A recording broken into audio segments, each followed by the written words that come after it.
tribulação produz a perseverança.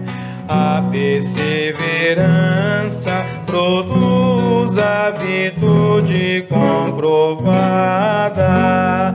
A virtude comprovada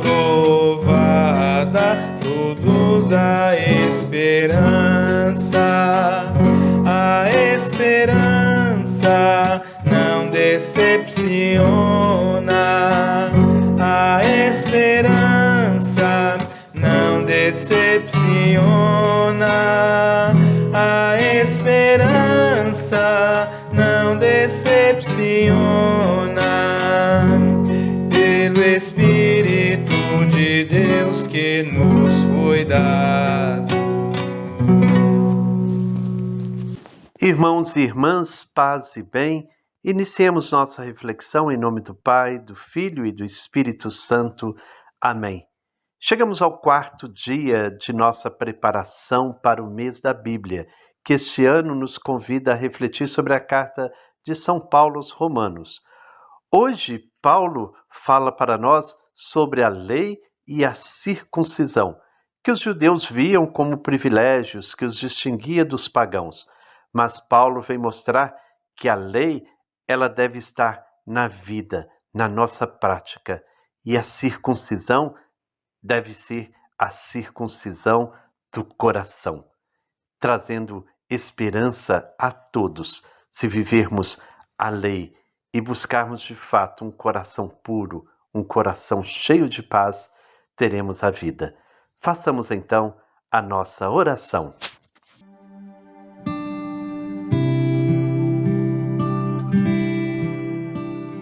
Pai que estais nos céus, neste ano jubilar em que somos chamados a ser peregrinos de esperança, colocamo-nos a meditar a carta de São Paulo aos Romanos, certos de que a esperança não decepciona, quando alimentada pela fé em vosso Filho Jesus, pedimos que a vossa graça nos transforme em cultivadores diligentes das sementes do Evangelho, que fermentem a humanidade e o cosmo, na esperança confiante dos novos céus e da nova terra, quando vencidas as potências do mal, se manifestar para sempre a tua glória.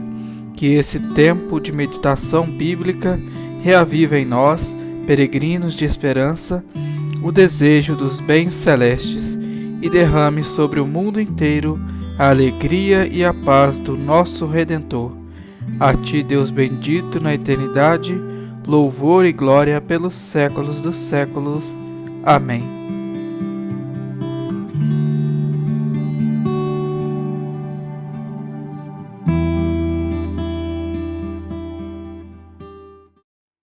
O texto bíblico que ilumina a nossa reflexão hoje está então na carta de São Paulo aos Romanos, capítulo 2, versículos de 12 a 29. Quem irá proclamar para nós será o Geraldo Lara, de Betim. Vamos ouvir.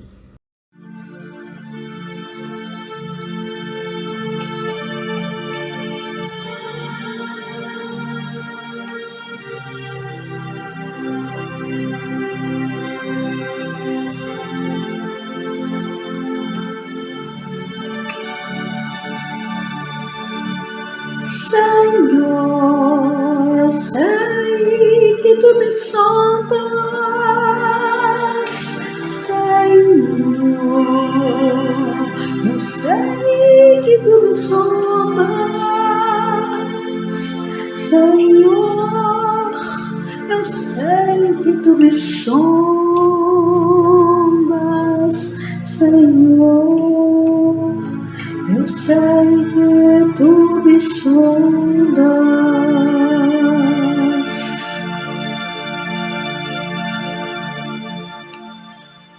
Todo aquele que pecar sem a lei também perecerá.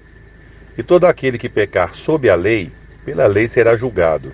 Porque não são os que ouvem a lei que são justos aos olhos de Deus, mas os que obedecem à lei. Esses serão declarados justos. De fato, quando os gentios que não têm a lei praticam naturalmente o que ela ordena, tornam-se lei para si mesmos, embora não possuam a lei, pois mostram que as exigências da lei estão gravadas em seu coração. Disso dão testemunho também a sua consciência e os pensamentos deles, ora acusando-os, ora defendendo-os. Isso tudo se verá no dia em que Deus julgar os segredos dos homens, mediante Jesus Cristo, conforme declara o meu Evangelho. Ora, você leva o meu nome de judeu, apoia-se na lei e orgulha-se de Deus. Você conhece a vontade de Deus e aprova o que é superior, porque é instruído pela lei. Você está convencido de que é guia de cegos, luz para os que estão em trevas, instrutor de insensatos, mestre de crianças, porque tem na lei a expressão do conhecimento e da verdade. E então, você que ensina os outros, não ensina você mesmo? Você que prega contra o furto, furta? Você que diz que não se deve adulterar, adultera? Você que detesta ídolos, rouba-lhes os templos? Você que se orgulha da lei, desonra a Deus, desobedecendo a lei? Pois como está escrito, o nome de Deus é blasfemado entre os gentios por causa de vocês. A circuncisão tem valor se você obedece à lei.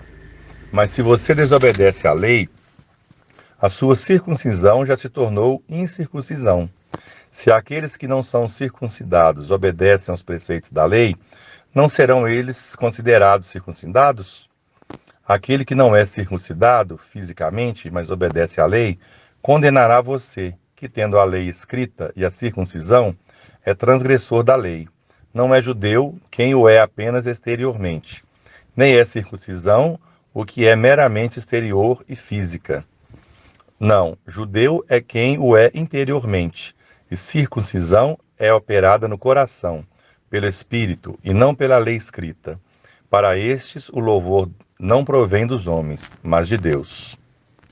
A carta toca agora em dois privilégios dos quais o povo de Deus se orgulhava, crendo que isso distinguia em relação aos pagãos, a lei e a circuncisão. A lei não põe os judeus acima dos não-judeus, pois estes possuem uma lei escrita em seus corações.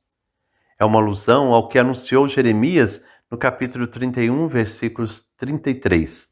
Ou seja, o tempo da maturidade humana em que a pessoa não precisa mais de uma lei exterior para orientá-la, mas uma lei interna, a da própria consciência. Diante do tribunal de Deus, os judeus serão julgados de acordo com a lei e os pagãos de acordo com a própria consciência.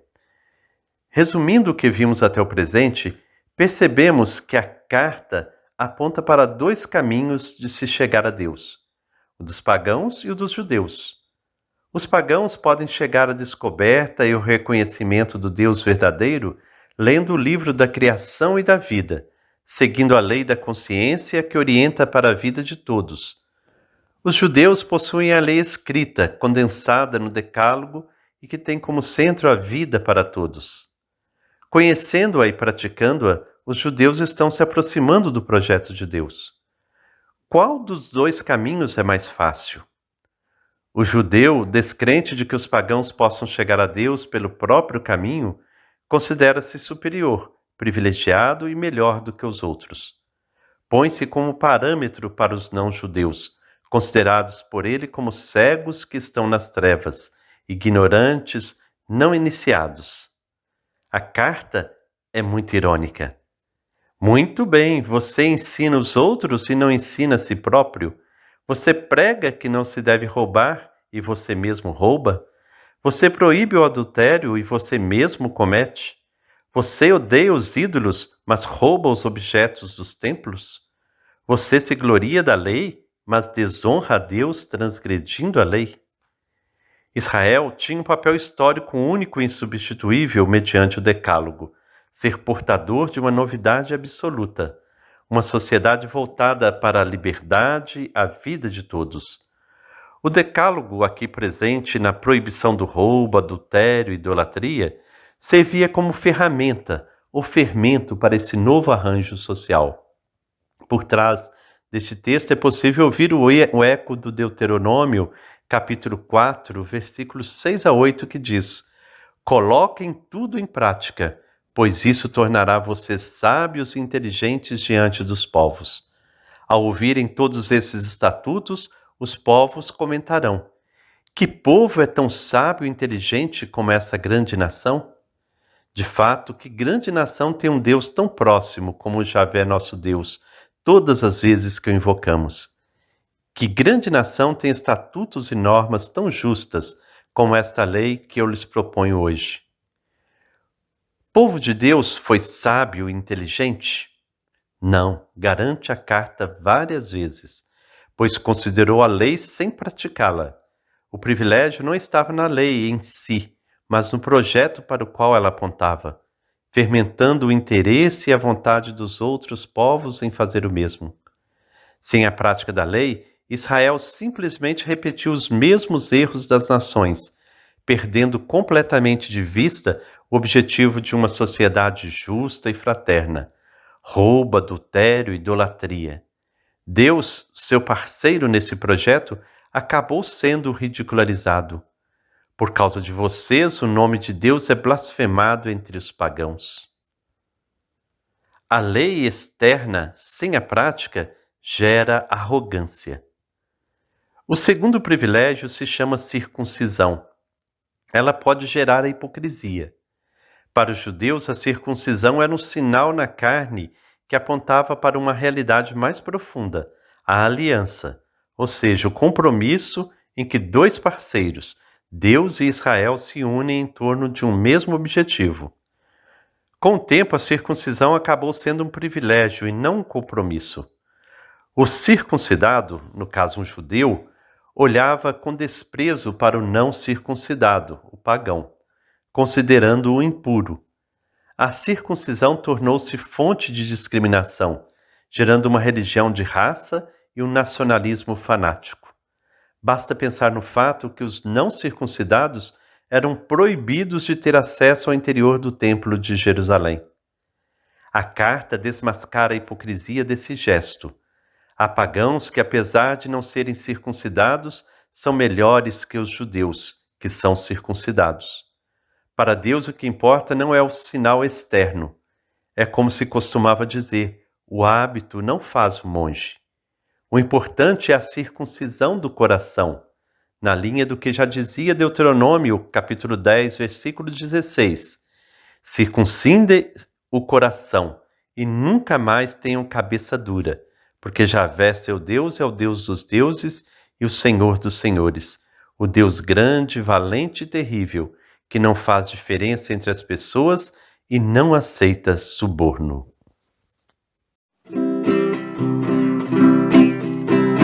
Liberdade vem, canta e saúda este novo sol que vem. Canta com alegria o escondido amor que no peito tens. Mira o céu azul, o espaço aberto pra te acolher. Mira o céu azul, o espaço aberto pra te acolher.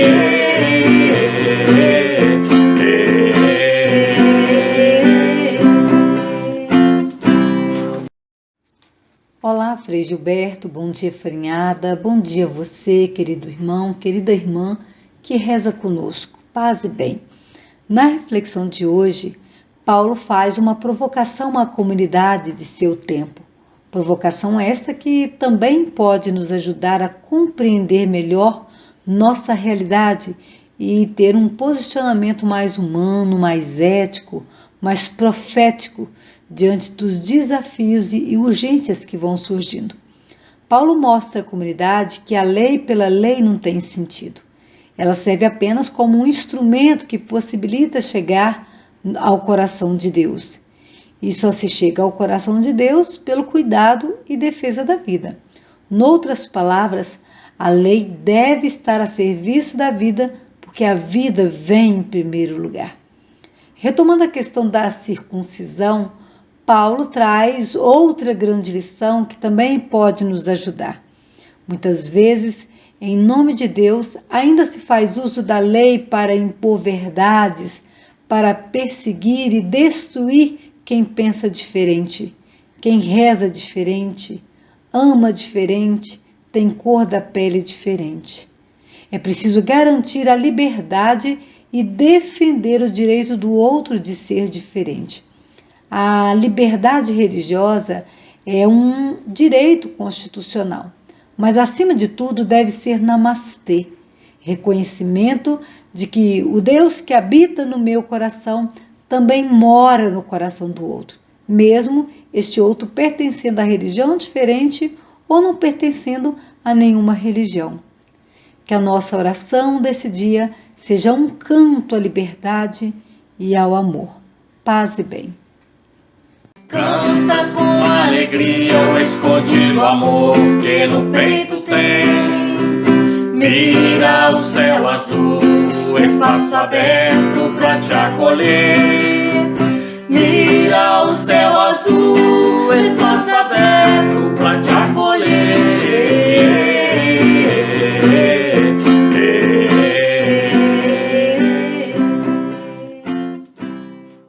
Assim chegamos ao final da nossa reflexão de hoje. Peçamos ao Senhor a graça de uma verdadeira conversão do coração. O que importa de fato é que do nosso coração saiam coisas boas, palavras boas, gestos de bondade, de amor. Que Deus nos abençoe. Que o Senhor de bondade derrame sobre nós as suas bênçãos em nome do Pai, do Filho e do Espírito Santo. Amém. Paz e bem.